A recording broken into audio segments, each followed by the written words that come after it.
My Art Experience by Jacqueline Mayorga. As a child, I was very insecure when it came to coloring books. I did, however, love creating crafts. In my second grade class, we had recreated these hats, and I loved using glitter inside of my painting.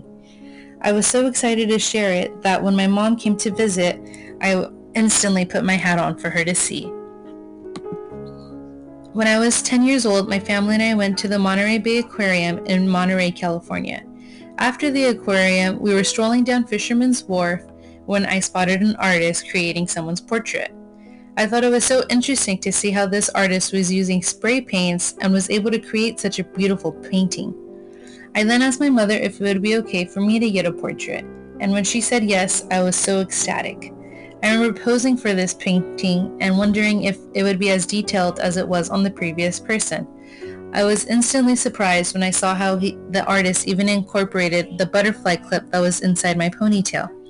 I loved this painting so much that I had it hanging on my bedroom wall for several years. My sophomore year of high school, I began taking an intro to studio art class. I had difficulty creating colors, which is ironic considering that I loved painting at the time.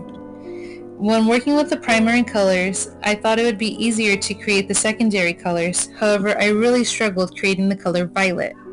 Violet is one of my favorite colors, so it was very disappointing to me that I could never truly create it the way I wanted it to look. I still, however, continue to have difficulty coloring inside the lines.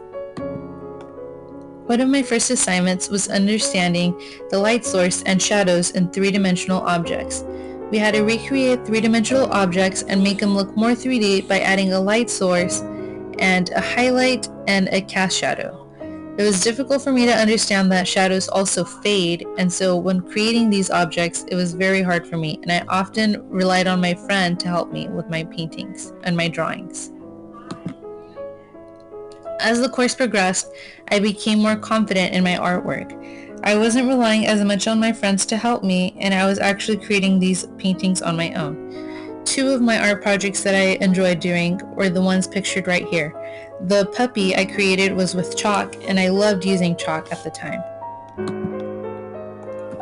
At the same time I was taking the studio art class, I was also in advanced French. In my advanced French course, we were learning about Impressionism and the Impressionist era. Impressionism artists would create paintings using bright, vivid colors in Europe at a specific time. I remember when I recreated one of my first Impressionism artists, my painting was still very wet when I turned it into the teacher because I didn't realize that oil paints take a very long time to dry. My teacher was extremely upset that she got oil paint all over her hands and made an example out of me on what not to do in the future.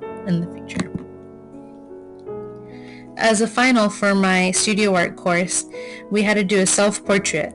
The idea of the self-portrait was that it could be realistic or abstract. My teacher said that the possibilities were endless. I remember my goal was to try and be as realistic as possible, but as I began painting, I kept encountering several errors and I decided to go more abstract.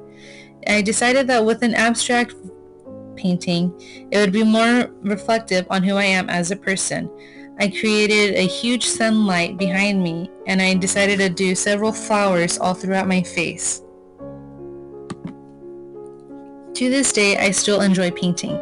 I've created different types of art projects, either with myself or with my younger siblings. One of my favorite paintings was the one that is pictured on the top with the peacock.